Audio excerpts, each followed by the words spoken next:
ભરૂચ એસઓજીએ સુપરમાર્કેટમાં આવેલ super એન્ટરપ્રાઇઝમાંથી 845 kilo nut bolt અને પ્લેટનો જથ્થો ઝડપી પાડ્યો હતો. 42,000 ઉપરાંતનો મુદ્દામાલ જપ્ત કરી એક ઇસમને અટક કરી હતી. જરૂરી જથ્થા અંગે કોઈ જ પુરાવા રજૂ ન કરતા પોલીસ દ્વારા કાર્યવાહી શરૂ કરી હતી. ભરૂચ એસઓજી પોલીસની ટીમ અંકલેશ્વર વિસ્તારમાં ચાર્ટર્ડ અનુલક્ષીને કામગીરી કરી રહી હતી. દરમિયાન ટીમને ચોક્કસ માહિતી મળી હતી કે અંસાર માર્કેટ ખાતે આવેલ સુપર માર્કેટમાં સુપર એન્ટરપ્રાઇઝમાં શંકાસ્પદ નટબોલ્ટ અને પ્લેટનો જથ્થો રાખ્યો છે.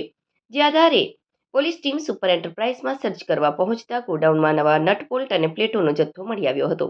જે અંગે ગોડાઉનમાં દેખરેખ રાખતા મોહમ્મદ કામિલ તૌફીક ખાન પાસે જરૂરી બિલ ચલણ તેમજ આધાર પુરાવા માંગતા ગોડાઉન તેના બનેવી અનામત ખાનનું છે અને જથ્થા અંગે કોઈ આધાર પુરાવા ન રજૂ કરતા જથ્થો ચોરી કે પછી છળકપટથી મેળવ્યો હોવાની શંકાએ પોલીસે 845 કિલોનો નટબોલ્ટ અને પ્લેટનો જથ્થો જપ્ત કરી 42,250 રૂપિયાનો મુદ્દામાલ જપ્ત કર્યો હતો. તેમજ જીઆઈડીસી પોલીસ મથકે નોંધ કરી વધુ તપાસ શરૂ કરી હતી. તેમજ મોહમ્મદ કામિલ તૌફીક ખાનની અટક કરી હતી.